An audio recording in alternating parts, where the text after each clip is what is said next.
Hey, we're back with another episode of RevivalCast. Without Valix because he has finished up his second job, but his wife decided to spend the weekend with him instead of letting him spend this weekend with us. But he Oh, hopes to be back next week. We're going to talk this week about the blog, which was Scaling Difficulty. It was a blog by Kadron, and hopefully jump into a bit of PvP. But I wanted to start, and I don't know if we have Lake in chat yet, but I wanted to start by asking the usual question I ask about what was happening in IRC. And I think Sailkite, were you around for IRC this morning, this past week? I wasn't here this morning, but I was around for the rest of the week, and there was cool stuff. If you're Like curious. anything So, you can share? yeah, sure. So we had a lot of really interesting player discussions on. Let's see, what was the big one that came up early in the week? Uh, I might be confusing my weeks, but we were discussing at one point what constitutes a city state in the context of revival, as Hmm. well as essentially why there would or would not be historic, alliances, essentially, be they trade agreements or like actual, formal allegiances of some sort between some of the city states and cities that we see in Revival. And then eventually Ombo came in and clarified everything. And so there's something of a, I believe it's what, Tides End, um, Tides Crowns End, Rock, and Havensport, and Crowns Rock. right are something of at least an informal alliance, if not a formal alliance, and then other places have just diplomatic presences with each other. But as far as strict agreements go, they're the closest thing. Hmm. Um, but yeah, I remember that one. There was one other, but I can't recall what it is off the top of my head. It'll hit me And in was like that in a terms minute. of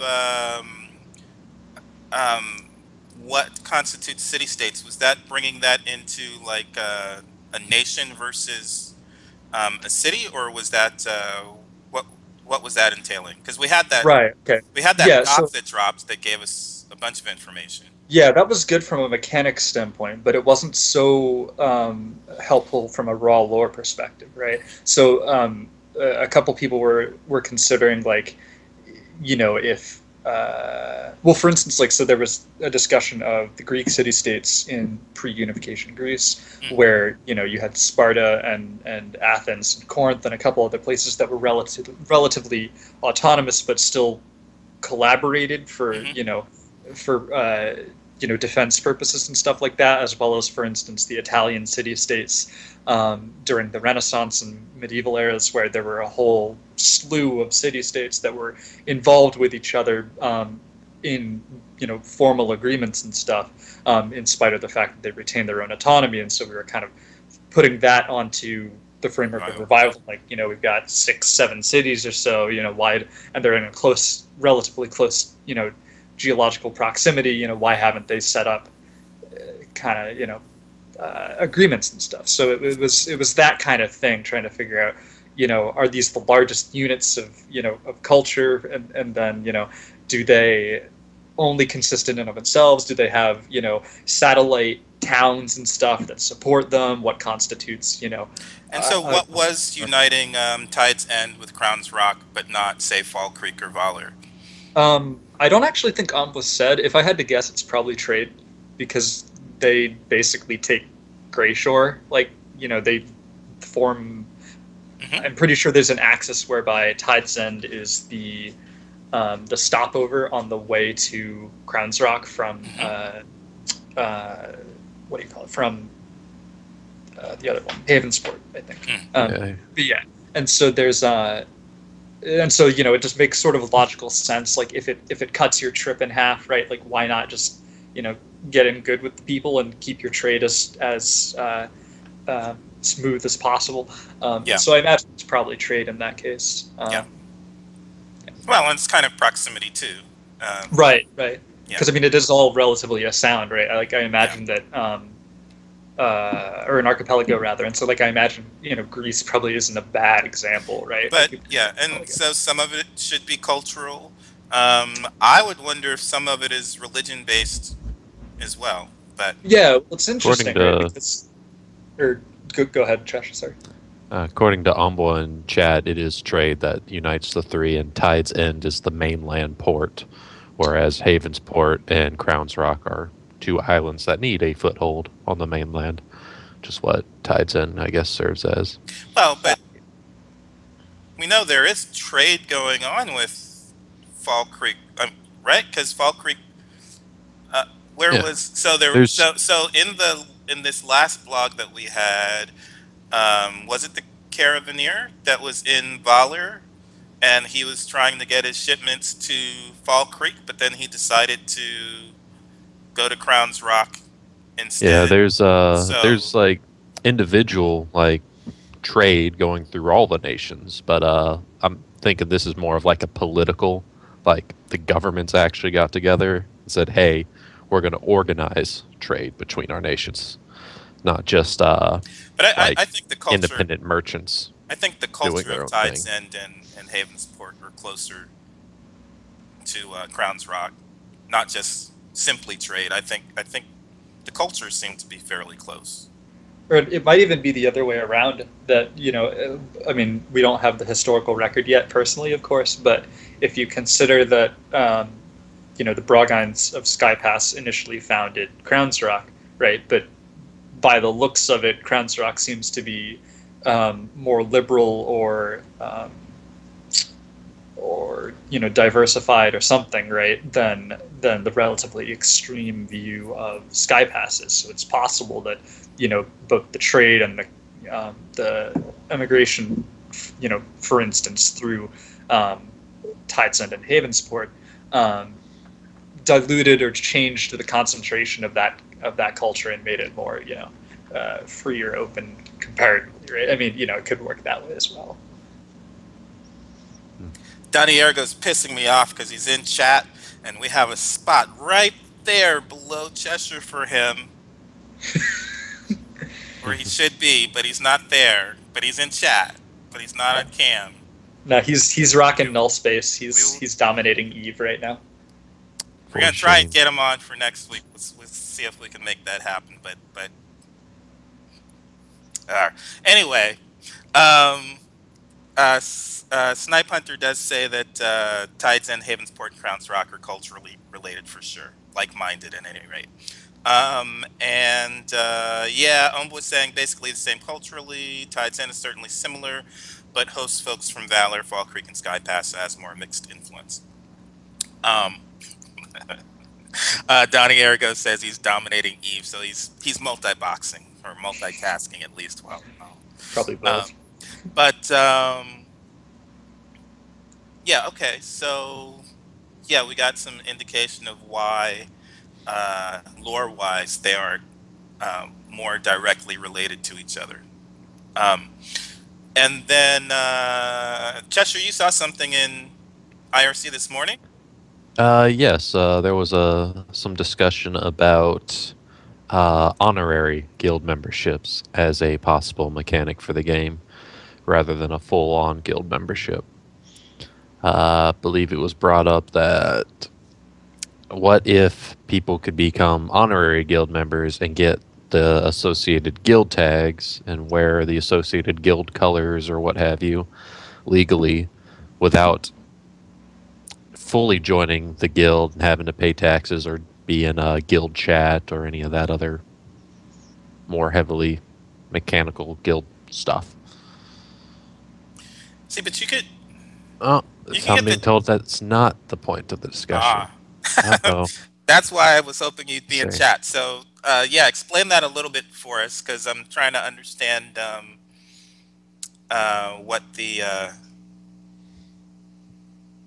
yeah, I'm hoping to understand because it sounds interesting, but I don't understand. No. We want to hear. So I'm having a conversation with someone in chat that you people can't see on screen, which is very interesting. So hopefully, Lake is going to clear up um, what that idea is because it sounds fascinating. Um, but yeah, it seems interesting because if it's tags, you could get the tags just by associating with the people in the guild to some degree. And then I don't know why you would want to be an honorary member but not have access to guild chat. So How other NPCs in the system identify who is in what guild? oh, but that's not honorary guild members, right? Who is in what guild? Because it's going to be tags. It's going to be the Well, color. yeah, I It's gonna think I see how the conversation probably went. I wasn't there. I yeah. apologize, but I will endeavor to say that essentially, I guess if you look at player characters, NPCs, and I guess the system or the VDM or whatever, or the panopticon. I guess the VDM and the storytellers have That's a virtual DM for people just jumping in. Virtual yeah DM. Go ahead. virtual dungeon master, the automated teller machine as it were in this case, is would have access to the raw knowledge of the fact that you are in, for instance, a guild or a secret society, right? But then I imagine that player characters and NPCs depend more on either the fact that you have been seen talking to people a lot who are in a guild, like who are known to be in a guild, and those people might only be known to be in a guild because they wear an insignia or a tabard or whatever, some other sign that makes it clear that they're part of some sort of organization. And then I guess the question being, or Phelan's question, if I had to guess, was probably along the line of if would it be possible to gain tags without having to show that you're in a guild, is my guess. And let's see. Right. It's okay. So Lake said that she brought up that it would be good to have some tags associated with an item, like colors or a ring or a cloak, for instance, that would give people the knowledge that, or players, the characters, the knowledge that someone's in an organization. And then people would be able to forge a visual association with symbols and guilds, and have, I guess, cool metonymies like that. Gotcha. Okay. Yeah, Yeah. but so we're gonna have the badges. I think that's gonna be the primary association. Yeah, but those are only on death. We don't actually know. No, I mean that's how other people acquire them. But I'm saying it's that you have a badge. Right. That's going to be the primary indication to the NPCs, especially that you belong to a specific guild. I Right. think, and it would be kind of strange if you're, and I don't know why you would want that to be again, to wear their colors, but not actually to wear their colors in order to be associated with them, but not have the benefits. Because again, just if you're hanging out with them and doing stuff with them, you're going to be getting a lot of the tags just by the fact that you're hanging out with them and doing stuff with them. So I don't actually know if this is precisely the kind of example that this would be for, but imagine that Bleak Arc owns Anakatha's Sky Pass, as they naturally will, and they have super colors, and they're all black and blue or something, right? And they're super cool. They look fly, and they have a hegemony on all of the information and knowledge in Sky Pass, right? So you're like, hey, I'm not a part of Bleak Arc because I'm not cool, and I didn't donate to the party mats, right? So you're like, I want some of that information though. So what if I dress up like a dude in Bleak Arc, right? And then, or disguise like a dude in Bleak Arc or whatever, right? And then see if I can wheedle some information out of some NPCs or some unwitting player characters, and they'll be like, oh yeah, there's, like I told your other bro, there's a shipment coming in through, the back, whatever, gate or something, for, Keter salts or something, right? Or like, as Snipe Hunter's saying, if you want to frame a guild, right, like wear their colors and then false flag them by killing people in the street or something. So cool. But you'd have to be wearing their logo, not just their colors, I would think. But well, I mean, I'm thinking it might be possible to forge that. Maybe. I mean, it's up to Snipe ultimately, and a balanced consideration. But seems to depend on how much. It seems to depend on how much NPCs associate those colors to the guild. As he mentioned, if the guild has known colors, and NPCs see people wearing those colors, they'll start to associate people to that, like the guild and that color together. So, like, say my guild was wearing green and silver colors, right? And it became known that my guild wears green and silver. That is their color. And they start seeing people walking around the streets in green and silver. They'll start to associate those people with members of my guild, even if they might not actually be. Yeah, and I wonder if it would be guild. It seems like even easier that would be evil or anti. Those colors would be banned. I mean, I immediately think of Bloods and Crips, right? But that's also why those gangs will shoot you if you're wearing their colors and you're not part of their gang. So, um, but that's not quite the same thing as honorary membership. But I kind of get the idea. Could be less subtle. I want to steal your guild's specifically cut uniform with the funny hat, and wear that to impress an NPC that feels they owe debts to your guild. Um, yeah, and I'd still wonder how successful that would be without having the badge. And if you can do that without a badge, what's the point of having a badge? But of stealing Well, the badge. think about it, right? Like you show up at a door, right, in real life, or someone shows up at your door. They're wearing a slick jacket and they have a buddy with them, right? And they look kind of dour, and their eyes are, sunken and shattered, like they have to deal with shit all the time. And they knock on your door kind of hard, and they whip up some badge real quick, and they're like, "Yeah, hey, we're from ATF, and we know that you've got, something in your house, right?" Now, sure, I mean, if you're savvy, you'll sit there and confirm their credentials, right? But if you're just totally caught off guard, you'll be like, "Oh, whoa, okay, I didn't do nothing wrong. Come on in. I've got, whatever," right? I mean, it's not a totally plausible scenario, but hypothetically, impersonation, at least of an authority figure, can lead to situations where you're like, I don't even need to check. I get it. I don't want to be on the bad side of the Marconi family. Just do what shit you need to do and then be done. Be gone. I love the Marconis, right? Let me kiss your ring, like, kind of thing. So, I mean, again, I don't know if that's totally, Yeah, it could. within the scope, but It, yeah. it could partially be because I'm anti-authority and a skeptic, so I would immediately always be asking, why would I follow you? Why would I just blindly follow you? No, you got to show me something. Yeah. Um, I almost want to jump into my encounter with the Scientologist last week, but I'm not going to do that. I'm going to bring us instead over to the blog, which was Cadron's blog about difficulty, scaling difficulty. Um, and that was a pretty interesting read. So, Cadron was saying when he's talking about difficulty scaling, it's specifically combat. And he started off by reminding us that there's no character or mob levels. And so the NPC enemy levels don't scale based on a character level. Um, there is some of that difficulty could be evaluated based on skill level. Um, but he was also saying that the some of it is the players assessing um,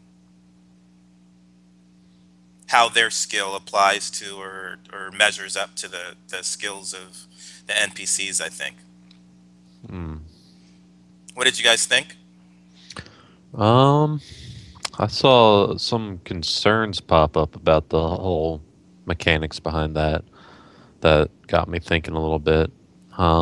Some people were concerned that, like, say, the area they're in is relatively safe, meant more for the more noobish of characters, and they're having a swell old time killing innocent little deer or whatever. and all of a sudden, like, these really powerful badasses enter the area, would difficulty suddenly spike and like grizzly bears start come bursting out of trees and whatnot? I'm like, I don't think it would be so immediate myself. I think those super powerful badasses would have to be in the area for quite some time before the scaling starts kicking up a notch. Um, they'd have to be more of a permanent presence, not just like sticking their toe in for a second and then stepping out.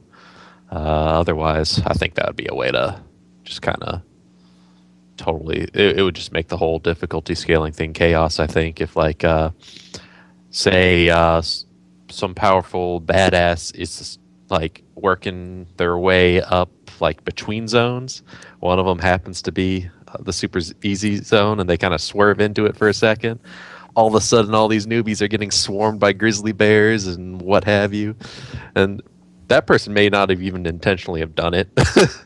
But then you might have some intentional trolls who will go into these newbie areas just to cause like liches and whatnot to spawn.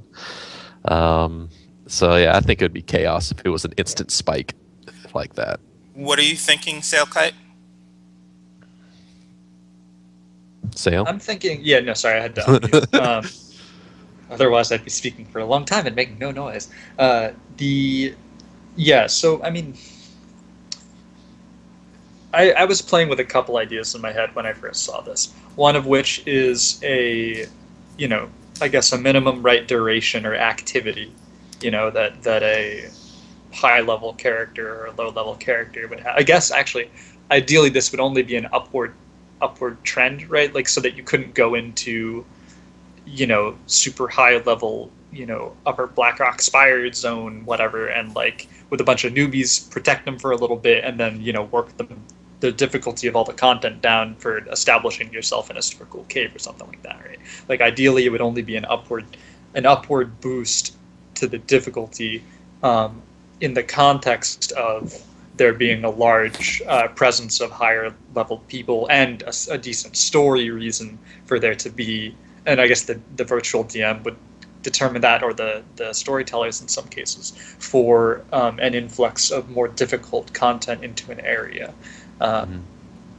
Because, I mean, while I respect that there can be well executed dumb systems in a sense, right? Like, it reads what's there, pops up stuff, and yay, we don't have to have any oversight. People are killing stuff that's their level, etc. Right? Or like Guild Wars 2, I think, does this, where they scale high-level characters back down to the zone level, right? So that high-level characters can help out low-level characters in their leveling and stuff, and it won't just be super face roll all the time. But in the inverse, in this case. So I mean, it's interesting too, like how to put it,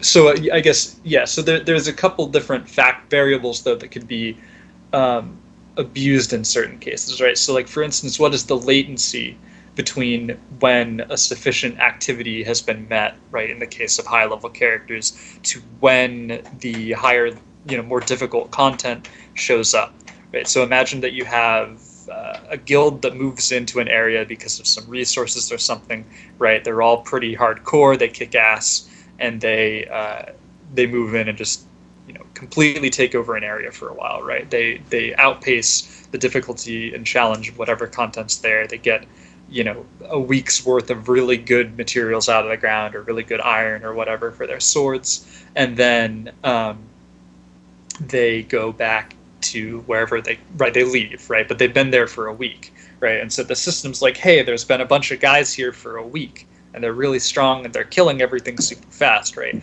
So let's chuck in, more difficult stuff, right? But since it's been a week and they leave, right at the tail end, the area has been recalibrated for high-end stuff, but they're not there anymore to kick it. And so they get, basically whoever is normally in that area now has to deal with an increased level of difficulty that they simply can't handle unless they call in other people. For example, now I don't think that's how the system works, right? But I think that's sort of the kind of criticism you could levy at it, just without having like a super in-depth understanding of what's going on. and I don't know what's going on yet. Like, I want more information just as much as you guys do. Um, though, to counter that, Snipe Hunter did mention in a reply to a couple questions in that blog post thread that there will ideally be relatively understandable cues, whether those are visual cues, auditory cues, um, text cues in some cases, whatever, right?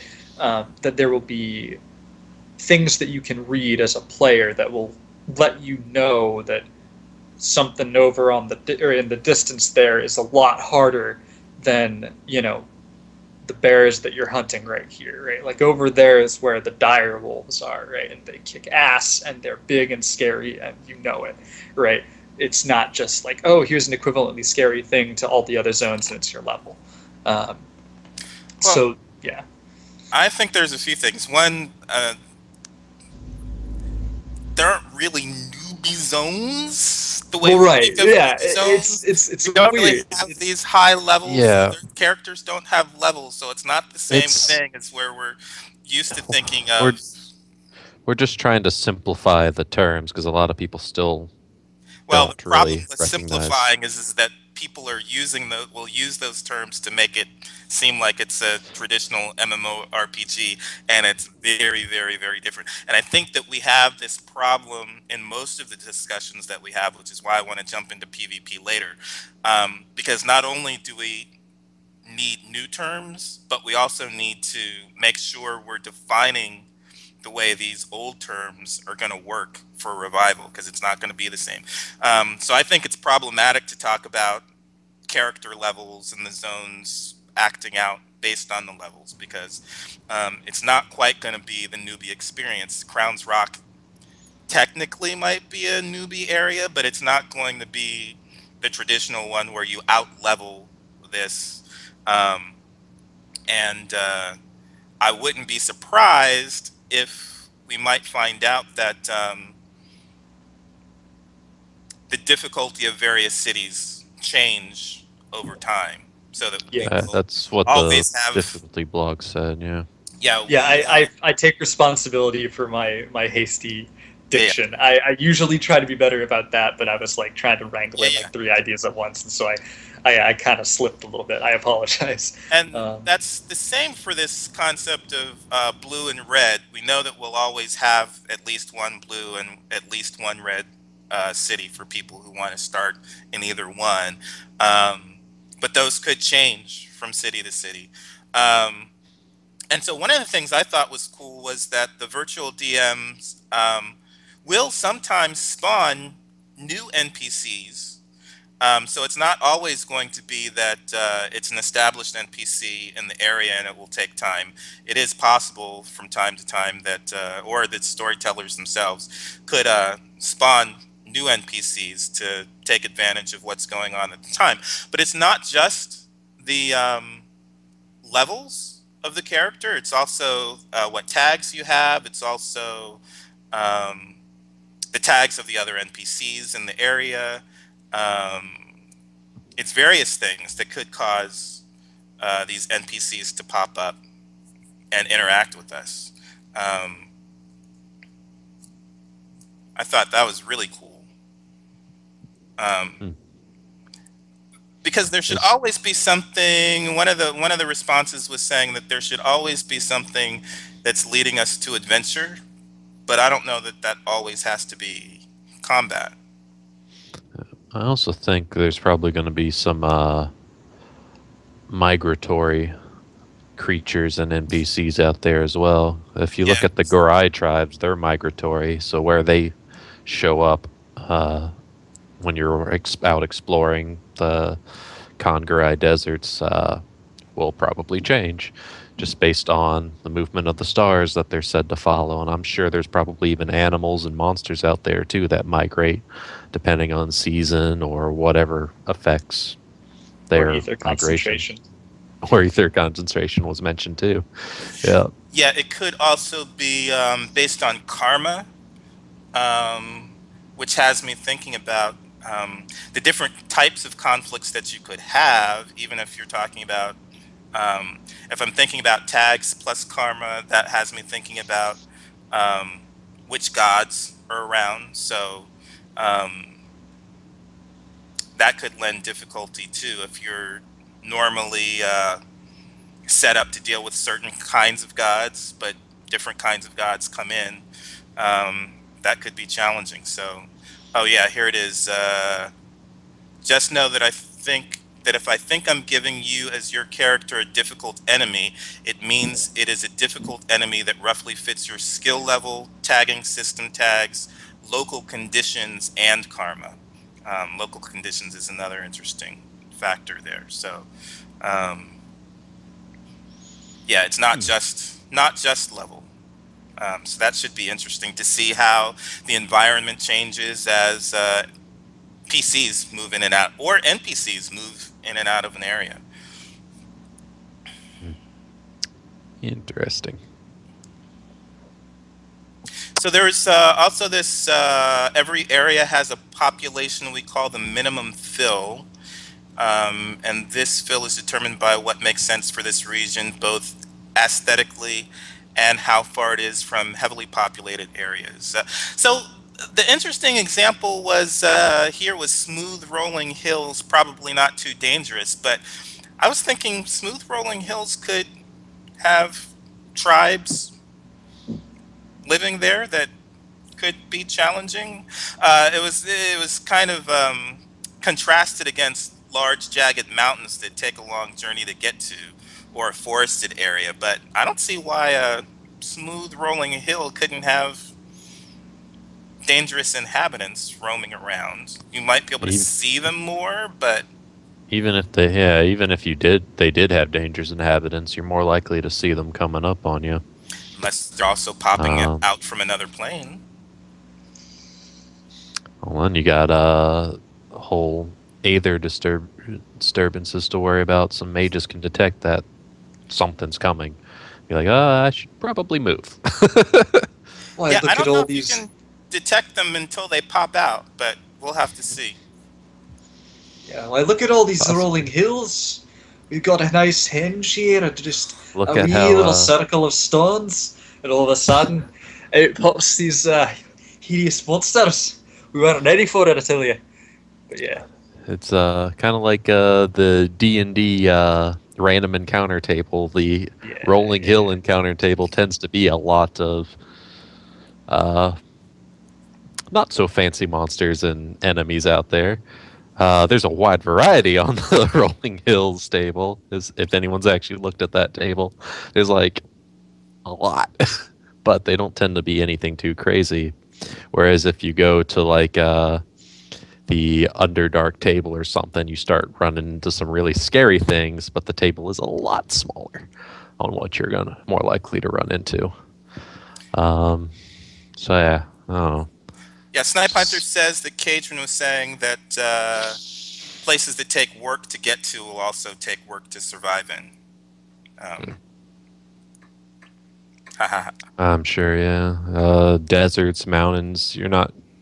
I mean, it's easy for a human being to survive in a forest or rolling plains, but it's a lot harder for us to survive in deserts, mountains, uh, islands, and some other places. Rainforest. Uh, Snipe Hunter also said the VD usually has a host of options available when it comes time to put some challenge into an area. It might decide it needs to spawn a competing harvesting organization rather than new bandits or monsters or whatever, for example. Um, yeah, which is kind of cool. Neato.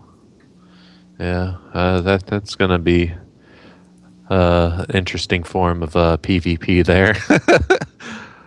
Or Gatherers competing for resources and whatnot. or PVE. Uh, Yep. uh,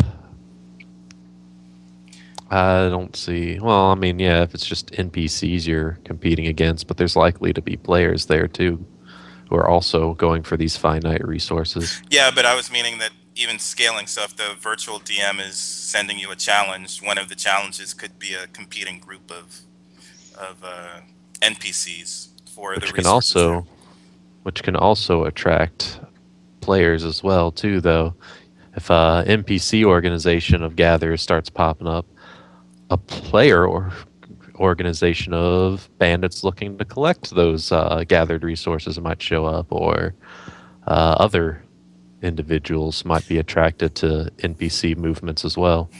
Yeah, well, especially because the NPCs are fairly close to PCs. If there's anything attracting a group of people to an area, it's going to be attracting both NPCs and PCs, probably.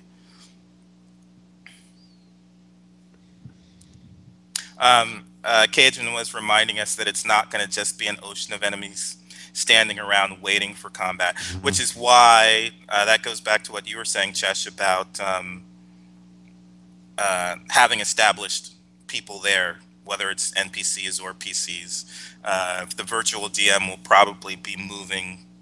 Well, we'll be making a decision about whether to move established NPCs who already have a vested interest in that area there. There could be, highly skilled NPCs nearby that want to migrate over there. Mm-hmm. Um, A mine can run out of ore, so a mining organization might determine to move somewhere else where there is ore. Virtual DM could decide that for NPC organizations and stuff like that. Uh, Same with NPC bandits, I guess. If area becomes too heavily defended by patrolling mercenaries and guards, the bandit groups might migrate elsewhere as well. Move on to greener pastures, so to speak. and then there was a mention of the chance of a wandering, difficult enemy to be spawned. So that's kind of interesting too. Um, what's interesting about that to me is that it might not just stay in that one area if it's not defeated. It could travel anywhere, and I guess there's potential for it to travel. If it's a lone wanderer, I guess there's potential for it to travel to a lower level area depending on what it wants. Yeah, I Yeah. like the potential there for like I guess big game hunts, if you will. Like some sort of, I mean, not necessarily just rare, but actually difficult creature spawns, right?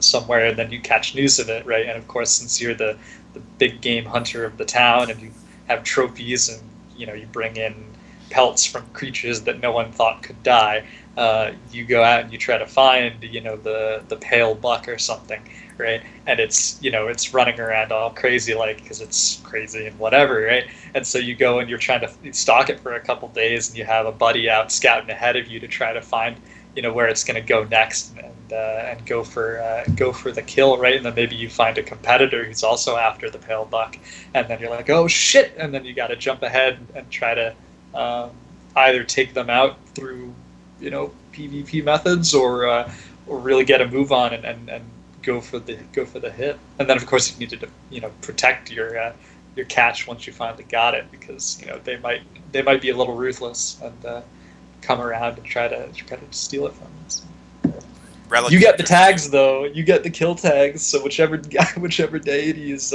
displeased with that thing dying is going to be displeased with you, not with whoever steals the pelt, maybe. Um, So yeah, all good. kinds of stuff that could happen, whether it's stealing books or stealing relics, or all kinds of competition are possible. Yeah, what I liked about this particular blog is that in previous MMOs like EverQuest or WoW, I would out level an area, or I would just be close to out leveling an area, so I'd have like one more quest in the area that I'm in, but the the next block over is too high for me. So I'm looking for that one last quest that will take me over the edge. Which quest giver has the exclamation point? Because none of the ones I'm walking up to have them. And I know there's at least one that will take me over to the next level. Um, and with this system, the virtual DM should be checking my tags and checking my character, checking my tags, checking my karma, all these different things to send challenges my way, something interesting my way for me to do. So it's not just on me to do the search. The virtual DM will also be looking out for me too, as well as the storyteller, since I'll be on a gold server.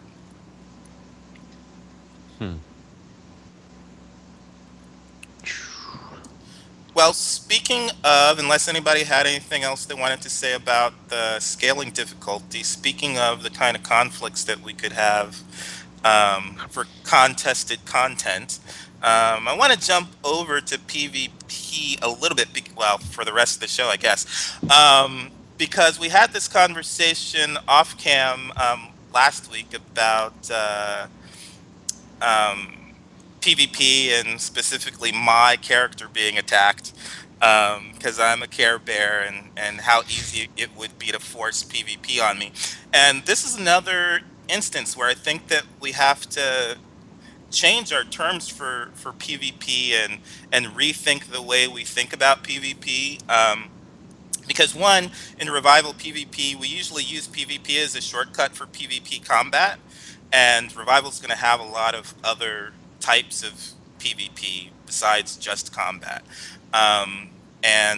There's going to be other ways to retaliate against people who have attacked us when we didn't want to be attacked, other than just retaliating via combat. So for me, I'm more of a character versus character person.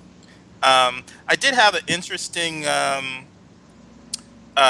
discussion with Narue in the forums about 6 weeks ago, and our concepts of PvP are just very different, and I frustrated him because he really is literally player versus player.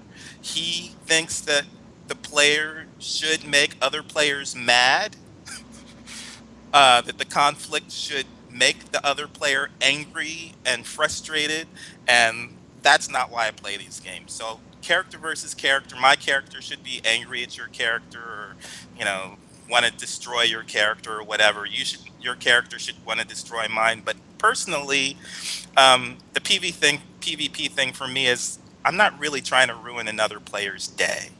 And I think that's a lot of the people who are anti-PvP. That's one of the things that they're really up against is don't ruin my day as a player. Like character versus character is fine, but well, I don't don't grief me even want as a that. player. I've spoken with Naru and Meteor a lot. Those two are I've spoken to quite a few times, even on other forums besides the Revival forums. Mm-hmm. And yeah, they're one of them is actually more of a PvEer, but very pro PvP. I can't remember which one it was. Anyways, yeah,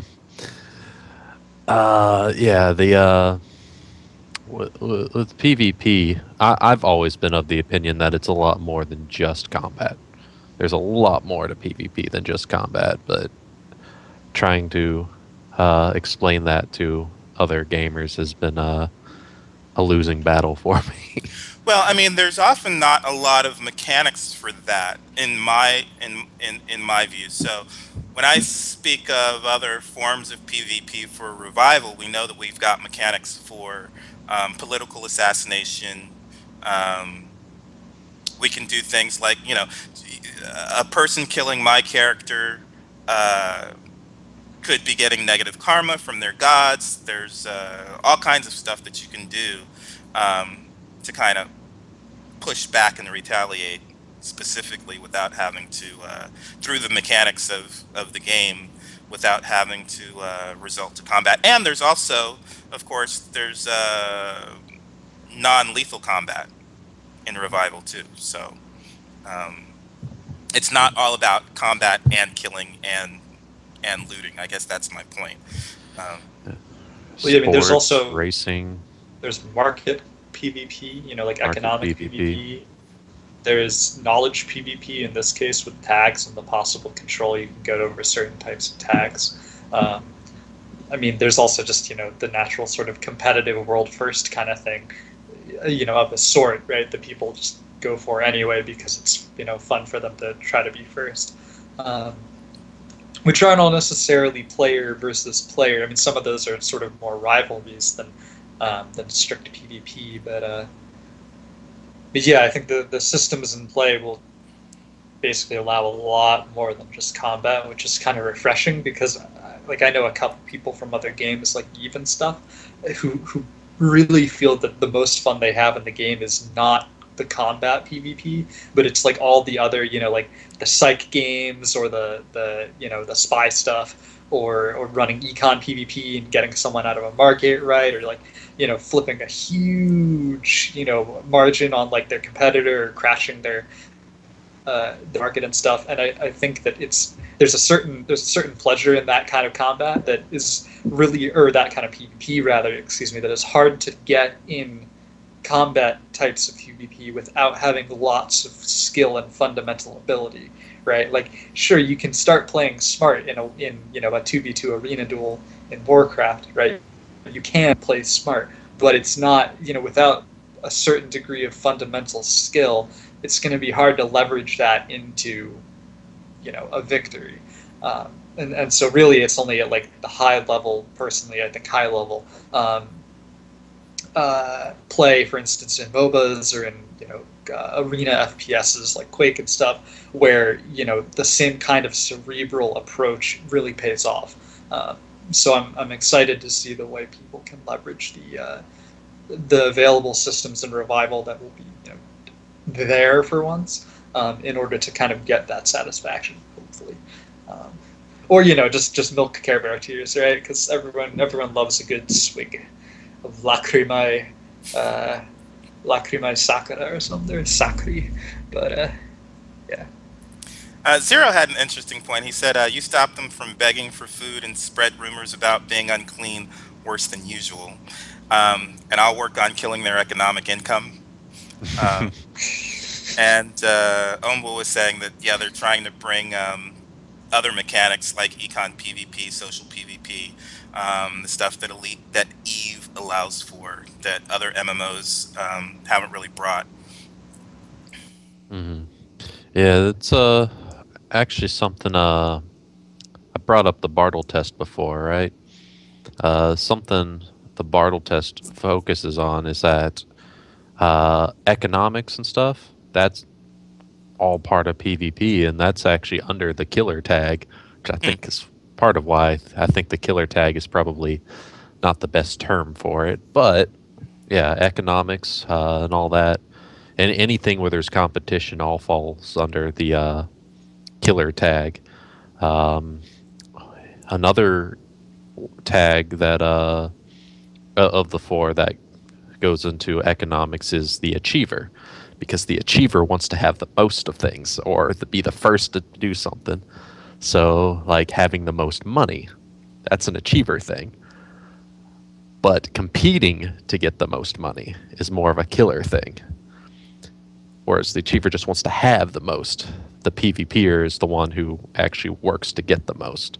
It's a combination that works really well together. If you're a merchant type person, you might be a achiever killer.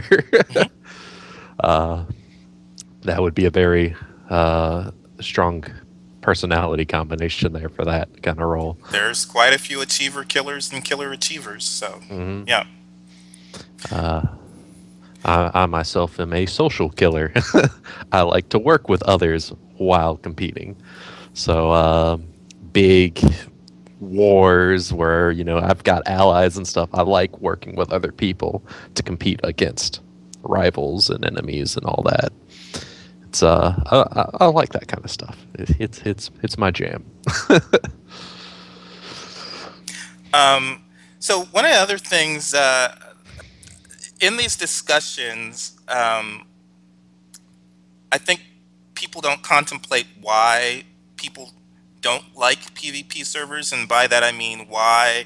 Like I'm a PvP sometimes person. I like to PvP sometimes. I don't like to PvP always. But in most of these MMORPGs, I can't play on PvP servers because they are technically PvP always servers and don't allow me to avoid PvP when I'm not in the mood for PvP. And the way that happens is I like to PvP to defend a city. So I will flag to defend a city, but when I'm after a couple of hours and I'm tired of defending the city, I will want to go back and do something else. Like maybe I'm a few bubbles away from leveling, or maybe I'm out to harvest something so I can finish crafting something.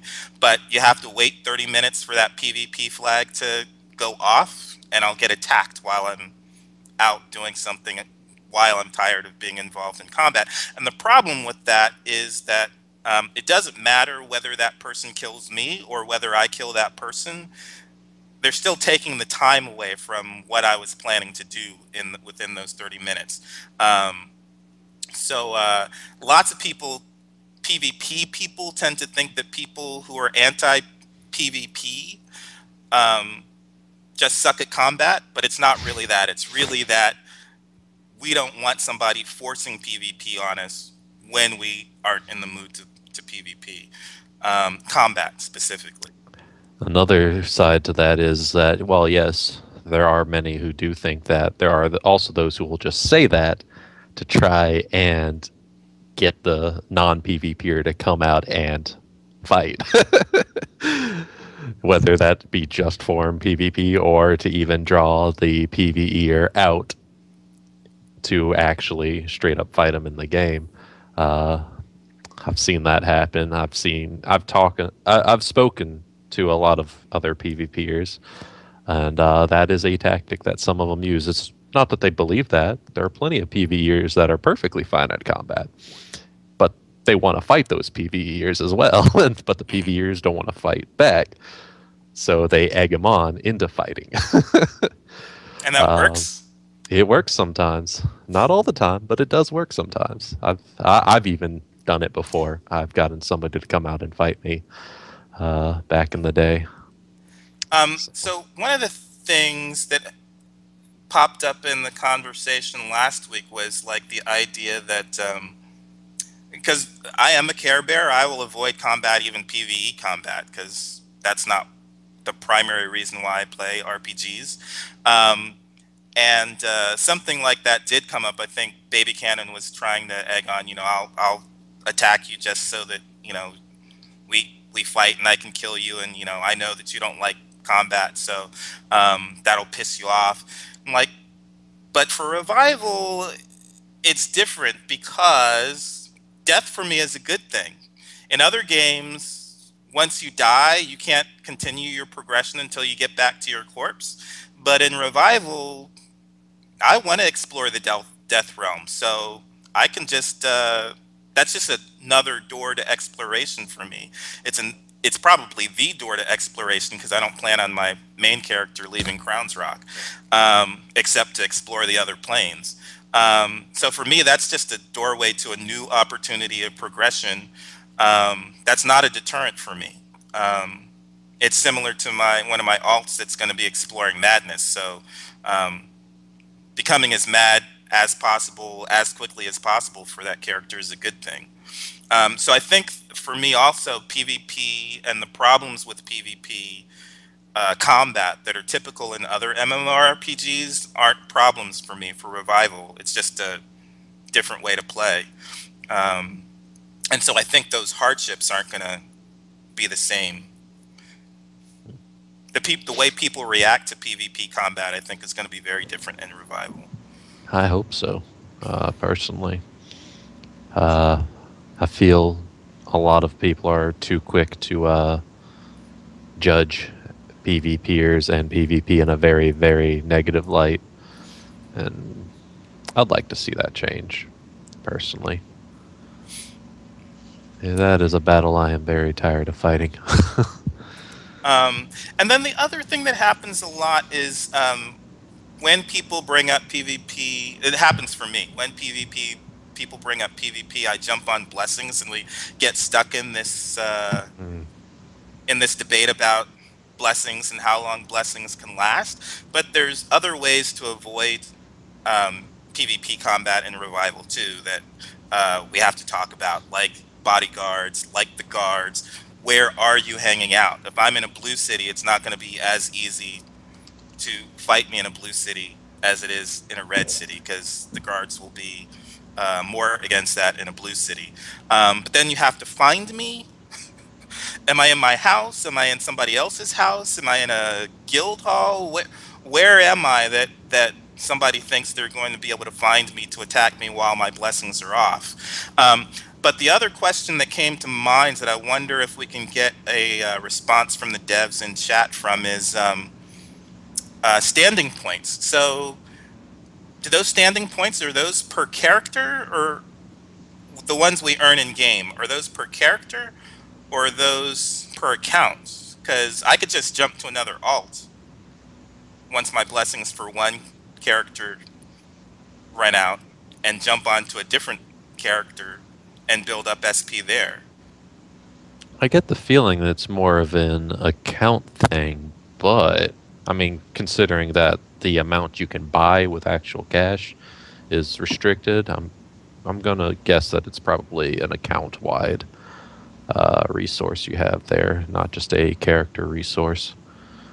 Yeah, so That's just what I'm feeling. if it's account, you could just, if you really wanted to avoid PvP, you could just jump off the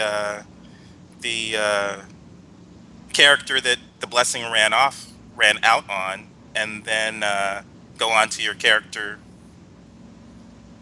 that might even have blessings active. But you could just switch to a different character and wait out the time.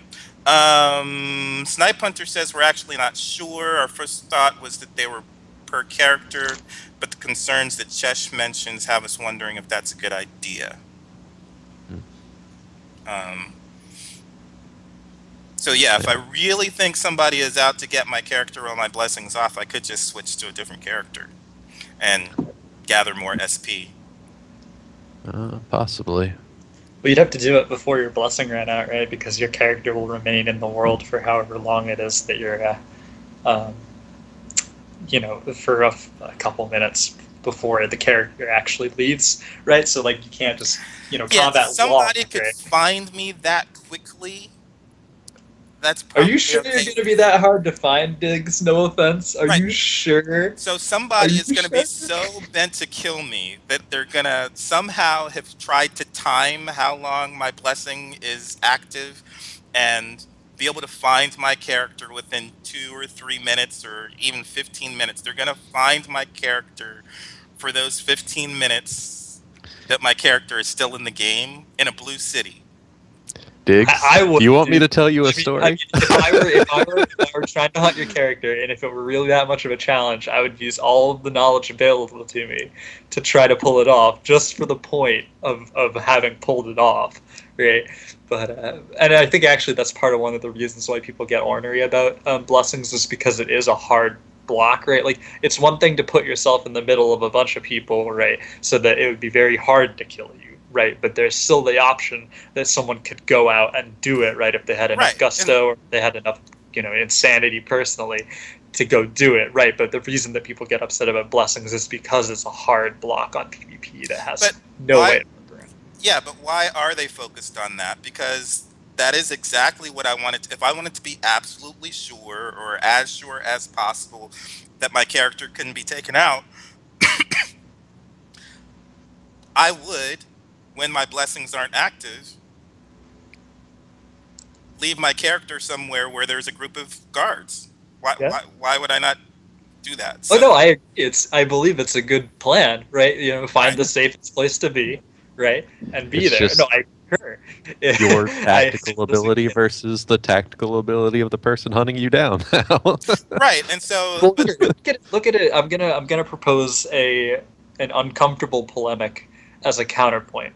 Right, so imagine that there are, and I'm not going to talk about this with strict regards to reality, right? But imagine that there are psychopathic gamers, right? And imagine that there are psychopathic gamers who enjoy, ruining other people's day in combat PvP, right? And they happen to be good at it, right? Now, is the game required in a certain sense, right, to accommodate both of you? Now, I understand that there are ways around this, right? You know, the hunter has has much more prey than the prey has hunters, right? And I get that, but conceptually, you know, if there's an obligation that you can avoid, you know, having your time wasted, is there a similar obligation that the player who's looking to wreck your day can get? You know, can get that gratification. And mind you, I have a personal stance on this that says no, but you know, just consider the possibility. Yeah, I've actually got Ethics, a and it's spooky ethics. I've got a real world story here about how easy it is to find somebody. It is a scary story. All right. So there are records of everything. Everybody's on on the grid pretty much. And in a game like Revival, where you got this tag system, you got NPCs that actually acknowledge our existence Hmm. and keep track of information themselves. Um, there are going to be records even in game. But here's the real world example. While I was in the Navy, we decided to do an exercise to see how much information we can pull up on this one particular ship that we just happened to be passing by. It was a merchant ship from England, right? We found out that we identified through its radar, mind you, just the radar emissions it was giving off. I found out what the ship was, what the ship's ID was, who the captain was.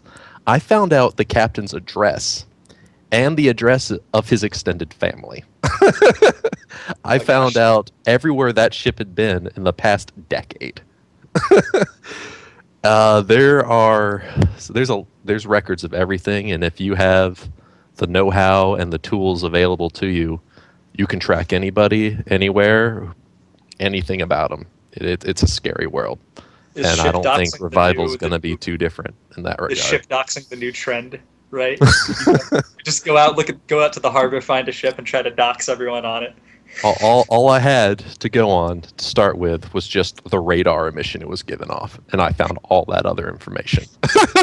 That's all I needed was that little thread right there to figure out everything else. So it's I mean Yeah, I can imagine doing something similar in Revival. yeah, but you still have to figure out where the person is going to be at any given time, and that could Hmm. be, and you have to hope that they're in a place that's accessible to combat, PvP combat. Um, what But was everywhere is accessible to PvP combat. That's the beautiful thing. not in a blue city standing right next to guards? Oh, I could totally do it. You could Watch try me. to start, but that doesn't mean that you'd still have to take on the guards. That doesn't mean that you would have access to the person that you're trying to hit. I think Yeah, I. but Eve already does this, dude. Eve already does this. No, let me explain. In Eve, there is a relatively common tactic called suicide ganking, right? Which is where you find people in high security space and you kill them, and then you get killed by Concord, right? But you killed the person you wanted to kill, right? Still send the message. You can do the Blaze of Glory thing Right, but where that's you a but go that's a kill the president and then get wrecked, right? I Like could be. it's I right, could but have doable. that's a found a way to get onto a rooftop nearby, poisoned crossbow, and snipe you. What are right, the but guards that's a going to do about that?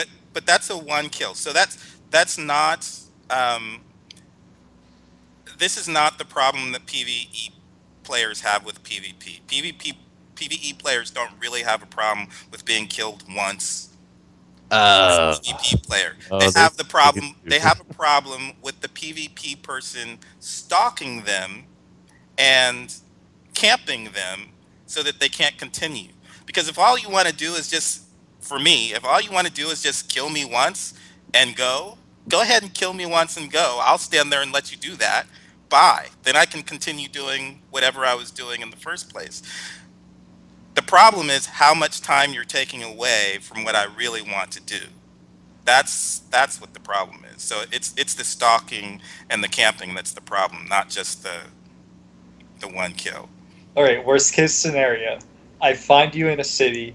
You're surrounded by a group of people and some guards because you're in a nice section of the city. I bum rush and kill you because of, my ability to kill you, right? Mm-hmm. Let's assume for a second that somehow I'm good enough at combat and have the necessary preparation to do it, right? So you die. I get wrecked by the guards, right? Or I maybe just, Plus karma, get... which Well, yes, right, but I get wrecked by the guards, right? So we're both dead, right? Now, hypothetically, we're both going to Anime's realm. The question is, where in Anime's realm do we show up? Now, I don't know if the system randomly puts us in certain places or if it's geographically linked, right? But assume the worst case scenario, which is that if we both die in the same area, we both show up in the same area, right? Now, depending on our spirit, we sort of gotta wait to show up, right? But assuming that your spirit isn't strong enough to get like a super huge head start on me, we both show up in Enemy's realm at approximately the same time and area. I now follow you to wherever you intend to get resurrected or explore, and continue to grief you as much as possible. It's but also been pointed out but that that's my problem kill is that in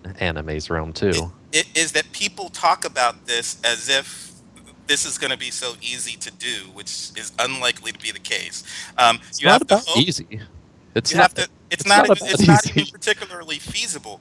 But you have to hope that my character isn't considerably stronger than your character in Anamaya's realm. Um, but yeah, I mean, what are the powers there? Are we even going to both end up in Anamaya's realm? Where might we end up?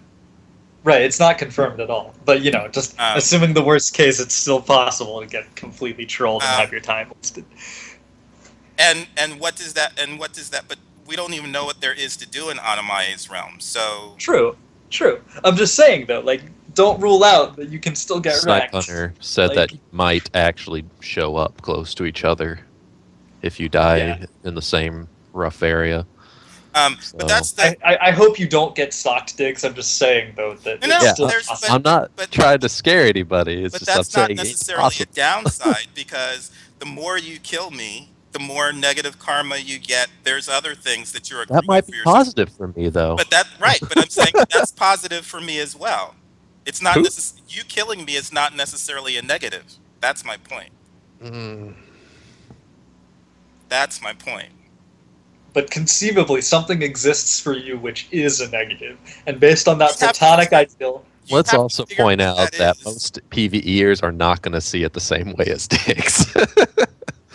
A You'd lot have of them are to going to be super pissed if they're in the middle of cooking and they get shot in the head by a crossbow.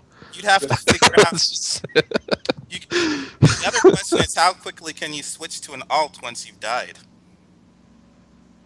well, that's when you start using your real world skills. And you Also, find out who doesn't Diggs is, because his form doesn't quite signature says matter which because characters are his.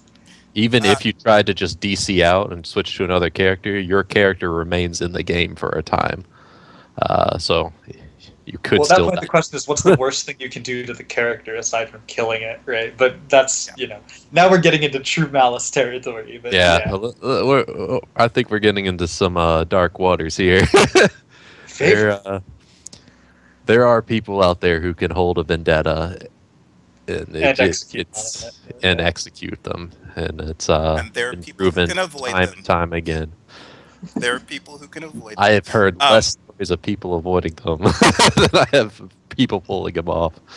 That's depends on what resources you have to avoid, and that's been the big problem in these other games is that there are not enough resources to avoid. Um, so, Rose, are you the one that has all the questions, We or have can we some see the questions in questions? chat, or in our secret conclave of chatbotting here, that we can Go take a ahead look at. and start for us, Yeah. Sale. So, all right. So Verde Manzana asks, can we forge guild seals? I sure hope so. I hope it'll be difficult, but I sure hope so because the potential intrigue it brings is quite huge. And as long as it's sufficiently difficult, or rarefied in some manner, then or has counters, then I think it's worthwhile. Yeah. Say that again. Sorry, I was reading Ompa's post. Oh yeah, no problem. Well, so Verde's asking whether we can forge a guild seal, right? So if you want to false flag another organization, right? And I hope it's possible, right? Personally, I just hope it's sufficiently difficult or counterable by savvy or technique, um, arms race kind of thing. But yeah. Forging a badge, I think, would be difficult. I don't know what the Well, I agree. I'm just right. saying, though, I hope it's possible ultimately, so that the intrigue that can come from it is permitted within the game world, if only because it can create a lot of content for a lot of people potentially. I think that intrigue should come from having stolen a badge, not from forging a badge. Well, it's interesting. So Snipe Hunter actually just said that in order to forge, guild badges are planned to be forgeable, but you'll need the skill to forge them, and you'll need a source badge to Okay. work from. Yeah. So it's not all too dissimilar, I think. Yeah. And of course, real guild members will be able to spot the fake easier than Easy. other players. Yeah. Cool. Good to know. I think I see what the next question is, unless somebody else had something to say about that. Go ahead. How will heraldry work, and how will guild and player heraldry entwine? That's a good question. I love heraldry. That brings up a good question. Will we even have personal heraldry in the game Okay. too? I mean, huh? it's awkward, right? Like, it's cool, but the snowflaking. The I think, snowflaking, man. I worry. yeah, there's definitely some people who go a little overboard with that too. Yeah, but I think it would be like having your own personal heraldry and having your tags also be attached to that heraldry would be kind of a neat thing. Like I could have, I could leave that banner somewhere and people be able to identify that that's my herald, that's my flag, that, and they'll if they know anything about me, they'll know. It's the Kongorai graffiti circuit, parkour and graffiti circuit. You go around geocaching your banner with, all over the place and hiding stuff and competing with others for fun. And then there's the guild heraldry, you planting your guild flag somewhere, banners of your guilds, decorating your buildings and whatnot. That would also, I guess, perk some of your, or prompt some of your guild tags and stuff like that. Like NPCs who see it that don't like your guild might, start getting a little angry. Or if they like your guild and they know your guild as protectors, people might start kind of congregating near where your guild flag is planted, or your personal flag if you have personal heraldry. They might see, oh, hey, this is his territory. He's a good guy. He's protected me before. I think I'll hang around here more often. So we're getting some interesting stuff from Lake, and I thought it was originally tied to heraldry, but not quite. So she's asking about these guild associations. So she asked if she could, as a guild leader, even though she's planning never to be a guild leader, if it would be possible for her to give a badge to someone not in the guild. And I think the response is that that's an interesting idea. It's not currently planned, but that is something they might think about. And then what was the other one she just asked?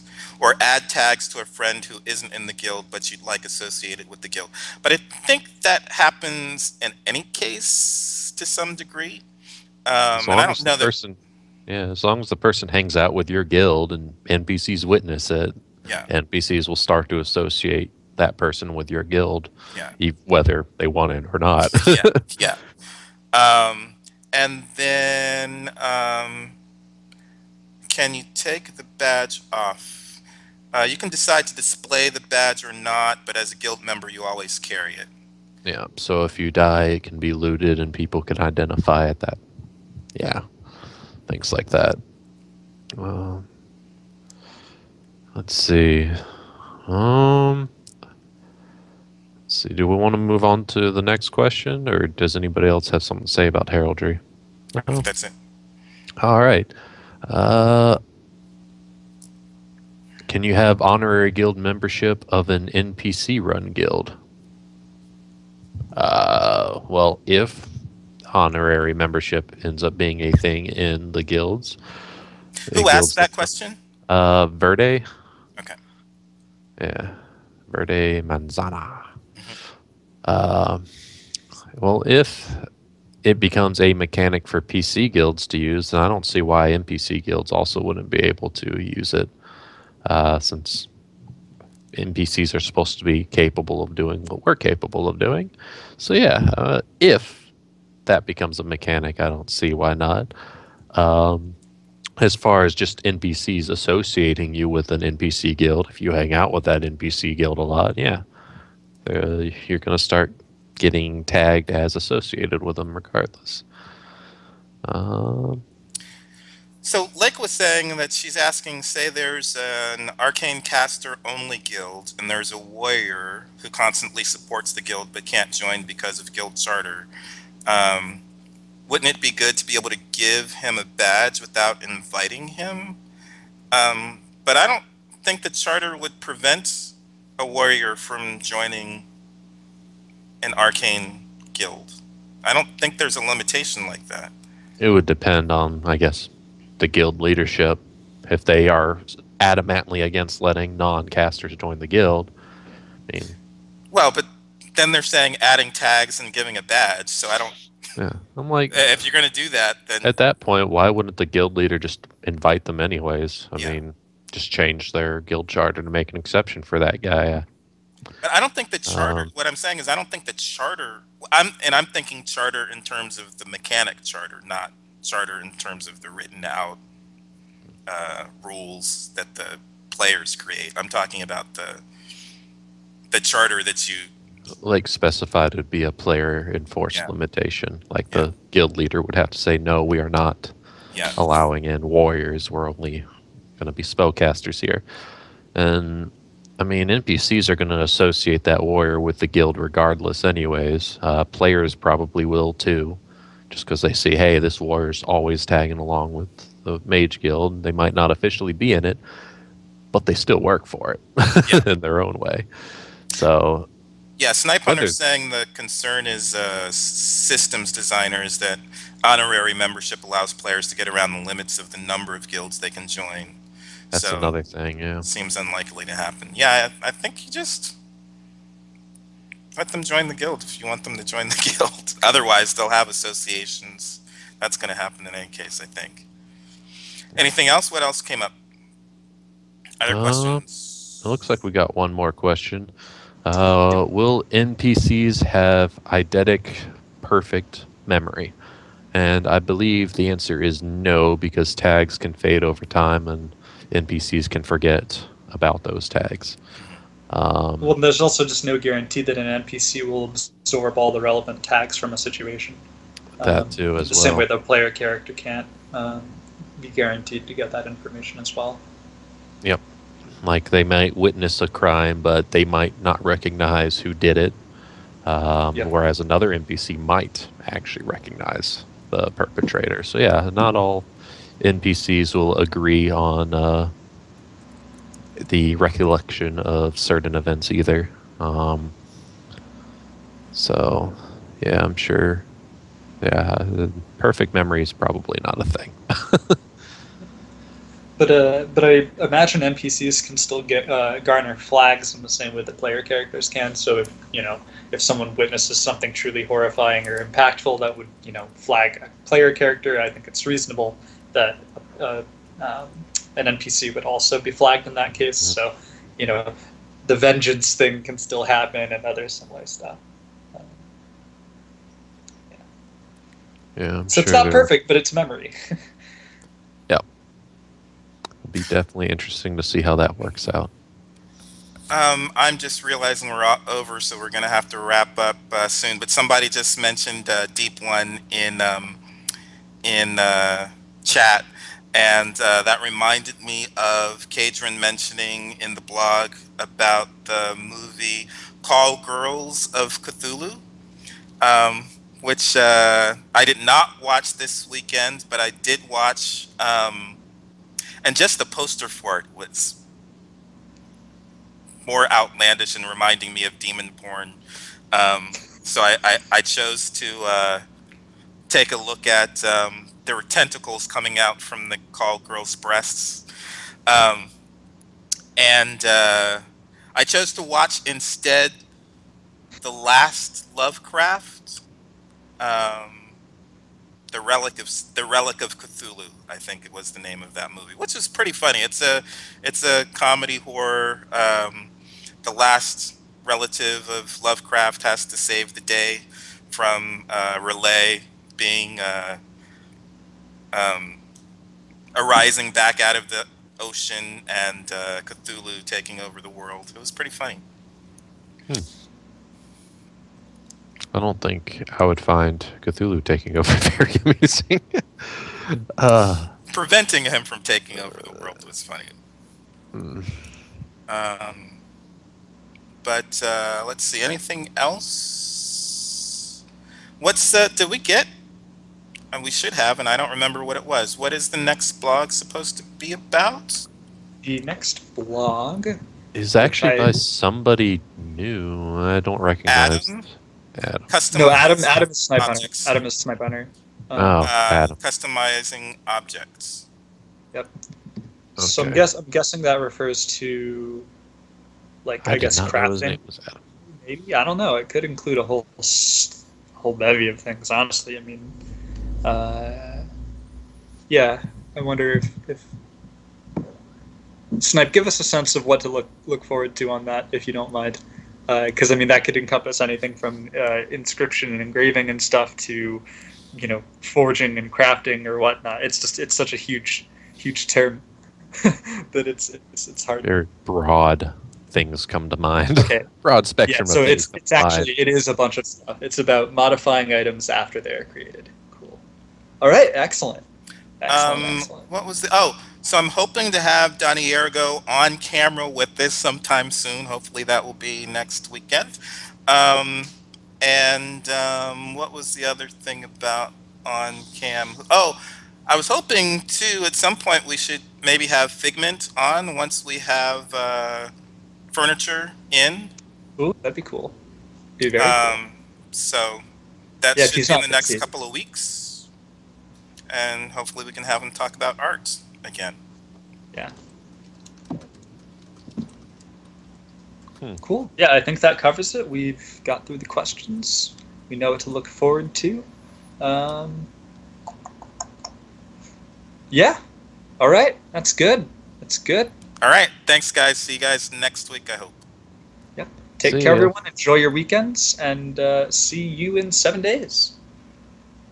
7 days.